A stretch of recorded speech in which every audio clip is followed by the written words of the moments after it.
தமிழ்நாட்டில் மீண்டும் திராவிட முன்னேற்றக் கழகமே ஆட்சி அமைக்கும். இத திமுக காரங்களோ இல்ல கூட்டணி கட்சிக்காரங்களோ சொல்லல. இந்தியாவிலேயே தேர்தல் கருத்து கணிப்புகளை துல்லியமா வெளியிட்டு வர சி-வோட்டர் நிறுவனம் நடத்திய கருத்து கணிப்பு மூலமா தெரிய வந்திருக்கு. தமிழ்நாட்டில் திராவிட முன்னேற்றக் கழகம் தலைமையிலான ஆட்சிதான் மீண்டும் அமையும்னும் திமுக கூட்டணிக்கு 45% வாக்கு 2026 தேர்தலில் கிடைக்கும்னும் சி-வோட்டர் கருத்து கணிப்பு சொல்லி இருக்கு. ஏற்கனவே தமிழ்நாட்டில் நடந்த கடந்த 5 தேர்தல்களோட முடிவுகளை மிக துல்லியமா சி-வோட்டர் வெளியிட்டதால இந்த கருத்து கணிப்பும் தவற போறது இல்ல.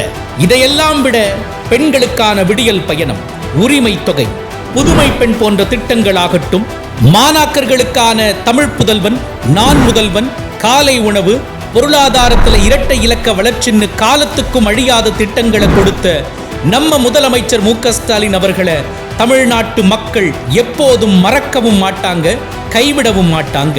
இது நன்றி கடனை மட்டும் தீர்க்கிற நேரம் இல்ல, ஜனநாயகத்தையும் தமிழ்நாட்டோட மண், மொழி, மானம் ஆகியவற்றையும் காக்கிற நேரம் அப்படிங்கிறத உணர்ந்துதான் சி-வோட்டர் நடத்தின கருத்து கணிப்பில் முழுக்க திமுகவுக்கும் அதன் கூட்டணிக்கும் ஆதரவான நிலைப்பாட்டை மக்கள் எடுத்திருக்காங்கிறது இது மூலமாவே தெரிஞ்சுக்கலாம். ஆக தமிழ்நாட்டையும் திமுகவையும் பிரிக்கவே முடியாது அப்படிங்கிறது இப்ப புரிஞ்சிருக்கும்.